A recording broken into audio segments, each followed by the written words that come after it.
এটি একটি ব্যতিক্রমধর্মী কর্মসূচি, গ্রিন অ্যান্ড ক্লিন নারায়ণগঞ্জ। তাহলে প্রশ্ন জাগে, নারায়ণগঞ্জ কি কখনো গ্রিন ছিল না, বা নারায়ণগঞ্জ কি ক্লিন ছিল না? ছিল। আমরা সেটাকে নষ্ট করেছি। কাজে আমাদের আবার প্রয়োজন হয়েছে চিন্তা করতে যে আমরা নারায়ণগঞ্জকে গ্রিন করতে হবে, নারায়ণগঞ্জকে ক্লিন করতে হবে। এটা খুবই চ্যালেঞ্জিং একটা কর্মসূচি, কিন্তু আমি আশাবাদী এই কারণে, আমাকে আশাবাদী হতে বাধ্য করেছে আপনাদের উপস্থিতি। আমি আজকের কর্মসূচিতে নারায়ণগঞ্জের এমন কোন সেক্টর দেখিনি যারা এই প্রক্রিয়ার সাথে সংযুক্ত হবে। ব্যবসায়ী সমাজ, নারায়ণগঞ্জের সুধী সমাজ, ছাত্র, শিক্ষক, সরকারি কর্মকর্তা সবাই এই কর্মসূচির সাথে সংযুক্ত হয়েছে। আমরা যদি নারায়ণগঞ্জের গত 20 বছরের পরিবর্তন হওয়ার চিত্রটি দেখি, আমরা দেখব প্রতিনিয়ত আমরা সবুজকে বিসর্জন দিয়েছি। প্রতিনিয়ত আমরা খাল, বিল, নদী ধ্বংস করেছি। এভাবে কি আসলে আমরা বাঁচতে পারবো? পরিবেশ যদি না বাঁচে, নদী যদি না বাঁচে, তাইলে এই সমাজ কিন্তু টিকে থাকবে। সভ্যতা গড়ে ওঠার একটা বড় অনুষঙ্গ ছিল নদী। নারায়ণগঞ্জ ডান্ডি হয়েছে, বাচ্চার ডান্ডি হয়েছে নদীকে কেন্দ্র করে। স্বাস্থ্যকর অল টাইম ফ্যামিলি কেক, সব সময় অল টাইম হেলদি লাইফ। নারায়ণগঞ্জে ব্যবসা কেন্দ্র আজকে থেকে গড়ে না, বহু পুরানো। এখানে ব্যবসা বাণিজ্য শুরু হয়েছিল নদীকে কেন্দ্র করে। সেই নদীকে কিন্তু আমরা ধ্বংস করে ফেলছি। এই গ্রিন অ্যান্ড ক্লিন নারায়ণগঞ্জ কর্মসূচির পাশাপাশি আমার মনে হয় কিছুদিনের ভিতরে আমাদের আরেকটি আন্দোলন শুরু করতে হবে, যদি আমরা নারায়ণগঞ্জকে বাঁচাতে চাই।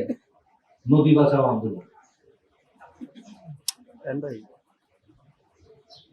যে কর্মসূচিটি আমাদের জেলা প্রশাসন শুরু করেছেন আপনাদের সাথে নিয়ে। আমাদের অনেক পূর্ববর্তী অনেক বক্তা বলেছেন যে এটা কি শুধু আনুষ্ঠানিকতা হয়ে থাকবে কিনা, আমরা সেটাকে কন্টিনিউ করতে পারবো কিনা, সেটা অবশ্যই চ্যালেঞ্জ। তবে সাফল্য নির্ভর করছে আপনাদের সহযোগিতা এবং আপনাদের পার্টিসিপেশন। শুধু নারায়ণগঞ্জ সিটি কর্পোরেশন, নারায়ণগঞ্জ জেলা প্রশাসন আর সরকারি দপ্তরের দ্বারা এই নারায়ণগঞ্জকে বাঁচানো আসলে সম্ভব না, যদি নারায়ণগঞ্জের মানুষ সামনে এগিয়ে না আসে। আমি ব্যবসায়ী সমাজের প্রতিনিধি এখানে আছেন, তাদেরকে অনুরোধ করব আপনারা সক্রিয়ভাবে এই কর্মসূচির সাথে অংশগ্রহণ করুন। নারায়ণগঞ্জকে যদি ক্লিন রাখতে হয়, শুধু নারায়ণগঞ্জ সিটি কর্পোরেশন যদি প্রতিদিন আপনাদের শহর পরিষ্কার করে, একার পক্ষে কিন্তু এটা অসম্ভব। আপনারা প্রত্যেকটা ব্যবসা প্রতিষ্ঠান যদি এই অঙ্গীকার করে যে আমাদের ব্যবসা প্রতিষ্ঠানের সামনের অংশটি, যেমন নারায়ণগঞ্জে যত রাস্তার পাশে যত দোকান আছে, কারোই কিন্তু প্রস্থ আমার ধারণা 15-20 ফিটের বেশি না। 4টা-5টা শাটার নিয়ে হয়তো একটা দোকান। আপনি আপনার দোকানটি প্রতিদিন পরিষ্কার করুন।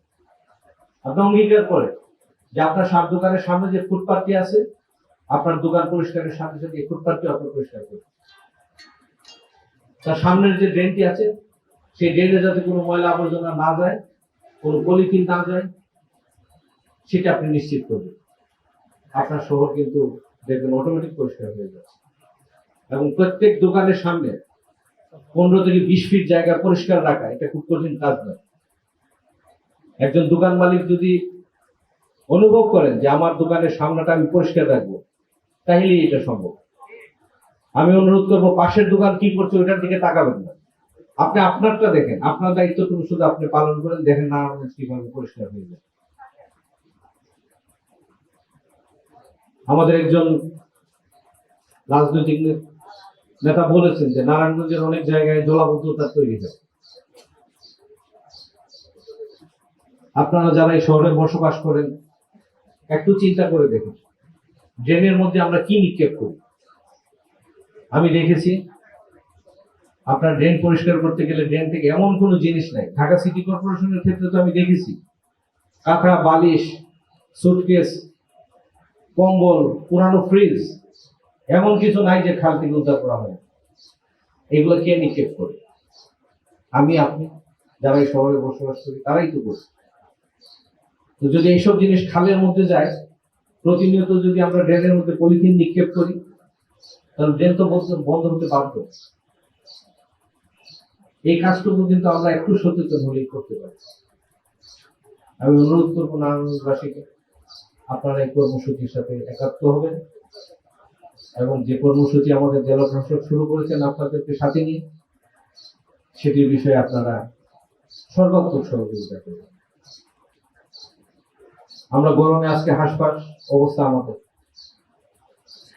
এই পরিস্থিতি বলে দিচ্ছে গাছ লাগানো আমাদের জন্য কতটা জরুরি। আমি বলি যে আমরা তো আসলে গাছ লাগাই না, আমরা এক একটা অক্সিজেনের ফ্যাক্টরি তৈরি করি।